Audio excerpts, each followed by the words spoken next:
nous allons traverser la ville, nous allons côtoyer la ville de Matsusaka. Et ce que très peu de gens savent, c'est que la qualité de bœuf de Matsusaka est exactement aussi célèbre au Japon que celle de bœuf dit de Kobe. C'est le même phénomène de notoriété, très étonnant, basé vraiment que sur leur réputation, alors que la qualité est exactement semblable. J'ai fait le rapprochement personnel avec le cognac qui est connu universellement, comparé à l'Armagnac qui est nettement moins connu. Et ma femme est tout à fait d'accord, elle m'a dit que mieux vaut manger du Matsusaka que du Kobe, le Kobe étant malgré tout bien connu à l'étranger. Voilà, je voulais vous signaler ce petit phénomène que très peu de gens ignorent à l'étranger. Nous allons entrer dans le territoire d'Issei bientôt. Tant qu'à faire, je vous en glisse quelques mots. D'abord la prononciation. En français, on dit toujours on va dans la région d'Issei. En réalité, ça se prononce Issei. Reportons-nous 2000 ans en arrière. Cette région était encore peuplée de tribus. Avec le temps, les tribus se sont organisées socialement autour d'une sorte de sorcier, le chaman, qui a commencé à établir des règles usuelles de respect de la nature, d'où la naissance non pas parallèle mais quasi naturelle du shintoïsme, qui était né en même temps dans les autres régions. Nous rappelons que le Vietnam aussi a eu une période de shintoïsme plus connue sous le terme d'animisme. Si nous sommes sur la route du sanctuaire d'Issei, c'est que ces tribus se sont formées finalement en royaume dans la région actuelle, celle de Kyoto, Kobe et Osaka, c'est-à-dire la région du Kansai. Le Kansai, c'est le centre, le berceau même du royaume du Yamato, l'ancien nom du Japon. Aussi étonnant que ça ne puisse paraître dans une société macho comme la société japonaise à l'heure actuelle, le Yamato a connu plusieurs reines au début. Et même pendant une courte période, il y avait une société totalement dominée par les dames. Il y avait des soldates. De cette période du Yamato est né en parallèle des sanctuaires shintoïstes, et avec le temps, la tradition s'est établie de couronner le roi du Yamato dans la région d'Issei. D'où ce sanctuaire d'Issei. Une particularité que très peu de gens savent, c'est que le sanctuaire d'Issei n'est pas unique. Il est composé de deux parties. Nous allons voir la partie sacrée. On appelle ça le sanctuaire intérieur d'Issei. En japonais, le Naiku. Une deuxième caractéristique d'Issei, c'est que puisque le sanctuaire sert habituellement au couronnement de l'empereur,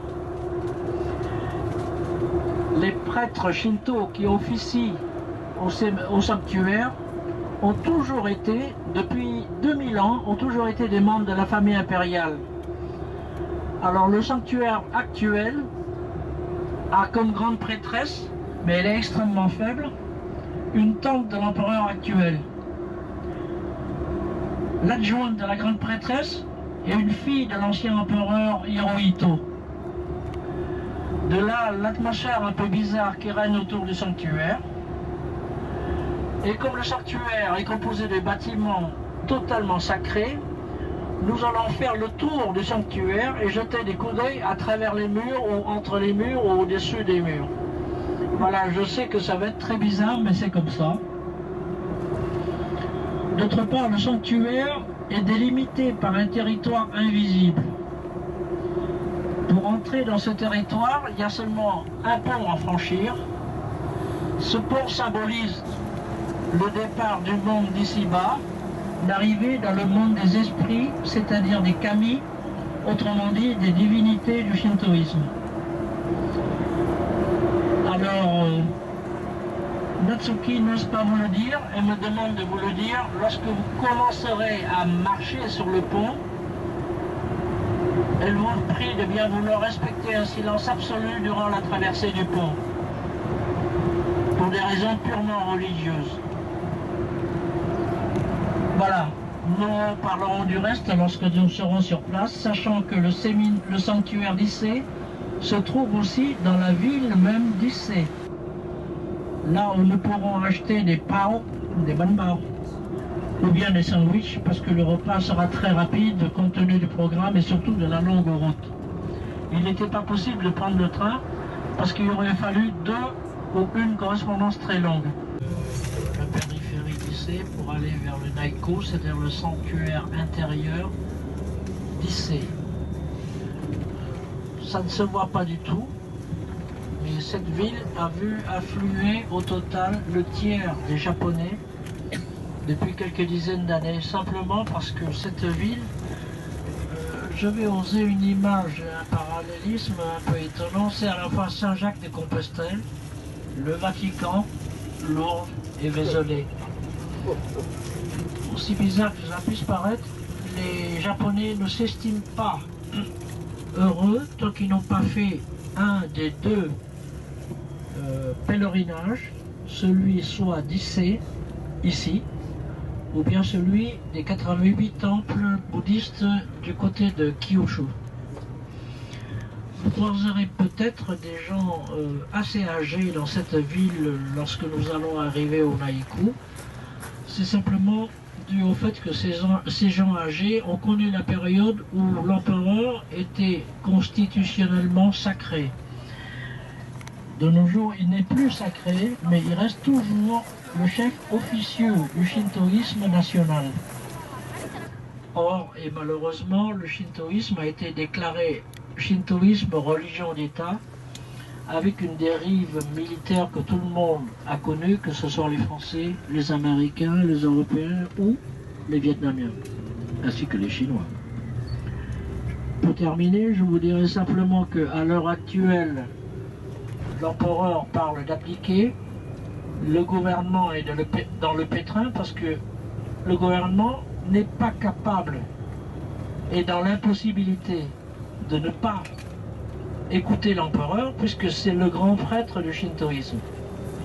A l'inverse, l'empereur n'est plus divin et n'a plus aucun pouvoir politique.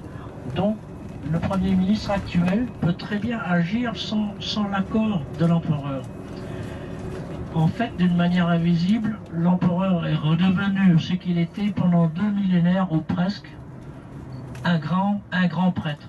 Reconstruit à l'identique tous les 20 ans. La dernière fois, c'était en 2013. Et donc, n'ayant que 3 ans d'existence, ces baraquements, entre guillemets, vous paraissent complètement abracadabrants dans un lieu sacré. Eh bien, ce sont les lieux sacrés du sanctuaire. Allons un peu plus loin et vous avez pu voir un bâtiment dans lequel un prêtre shintoïste faisait pénétrer des gens dans une cour, alors que le bâtiment, lui, reste fermé. C'est simplement des opérations de bénédiction shintoïste, si je puis dire. Ceux qui étaient là ont pu voir d'une part un couple marié se faire bénir, et d'autre part visiblement les membres d'une même famille qui se sont retrouvés aujourd'hui et qui viennent se faire bénir pour célébrer ça. Mais ils ont eu le droit d'entrer que dans le jardin de gravier du bâtiment, le bâtiment étant resté fermé lui-même. Continuons encore la marche et vers la sortie, on voit 2 ou 3 très grands arbres, toujours embrassés par les pèlerins entre guillemets. Je vous apporte un éclairage sur ce phénomène de prendre dans ses bras des arbres. Il y a un phénomène sociologique assez étonnant au Japon depuis une quinzaine d'années. Avec le shintoïsme s'étend le concept de power spot, endroit de puissance. Par power spot, endroit de puissance, on entend la puissance, la force. J'exagère un peu, la force telle que le signifie le mot, l'expression que la force est en vous, dans la guerre des étoiles. Voilà.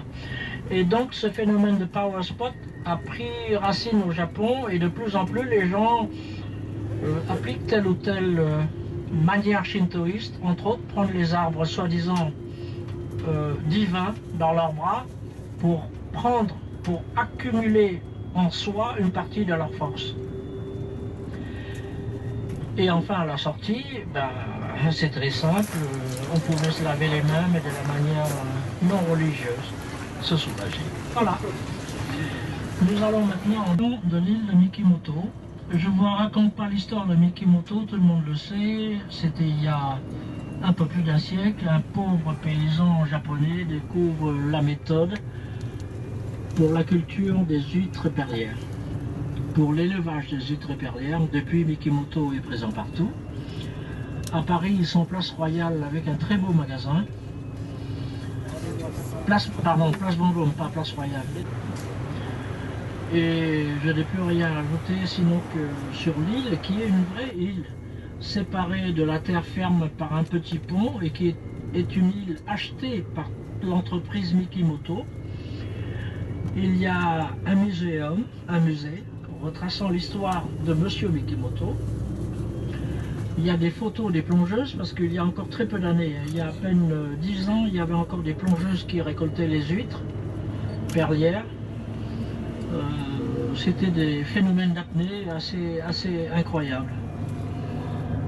Je vous laisse découvrir après les perles, l'île, etc. parce que je vous avoue que je ne suis pas très adepte des perles, d'autant plus que ça coûte cher, on ne sait jamais, ma femme peut exiger un triple collier. Ensuite, on ira voir les rochers des mariés. Et maintenant, vous avez à peu près une demi-heure de repos avant l'arrivée à Mikimoto.